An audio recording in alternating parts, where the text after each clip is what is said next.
आता आराध्याचं नाव घेतोय.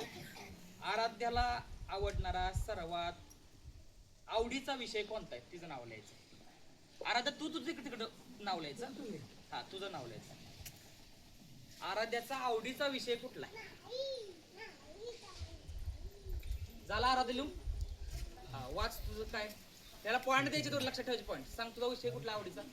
विज्ञान. तुमचं काय आलंय? दोघांचं समान आल्याशिवाय पॉइंट भेटणार नाही. मराठी अजून तुम्हाला आराध्याचा आवडीचा पदार्थ कोणता?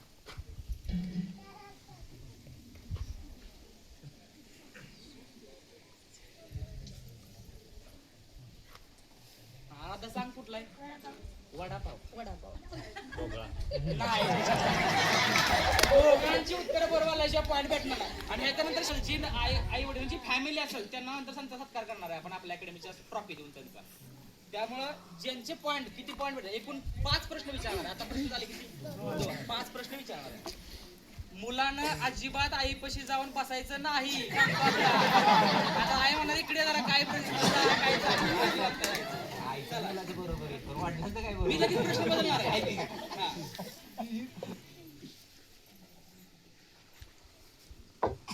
आराध्याला राग आला की आराध्या काय करते?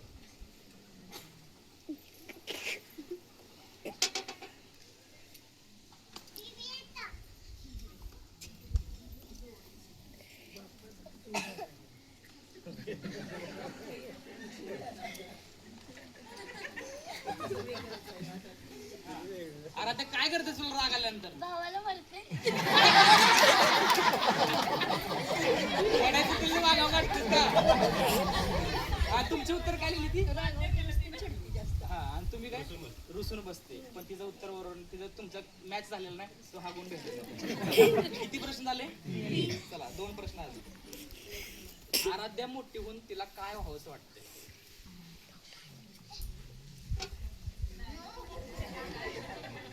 तुम्ही इथं बसलेले त्यांच्या घेणार नाही, तुम्हाला घेणार नाही. तुमच्या पालकांना संधी नाही. लक्षात घ्या. त्यांना वेगळा प्रश्न विचारा की. विचारेल त्यामुळे लवकर लांब असं. चला पण आहे काय की तिकडे. चला झाला लिहू. काय अर्धा कुठला विषय? सायंटिस्ट व्हायचं. डॉक्टर व्हायचं.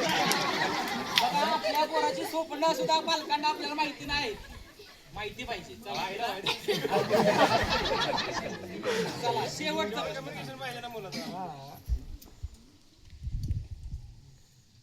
आराध्या खूप दुःखी होते तेव्हा ती कोणाजवळ जाऊन रडते बसते किंवा कोणाजवळ जाते?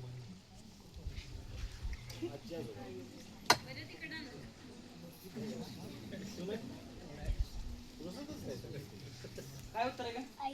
आई जवळ. बरोबर. 1 गुण भेटला. काय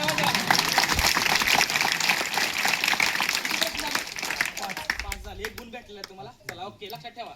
चला नेक्स्ट.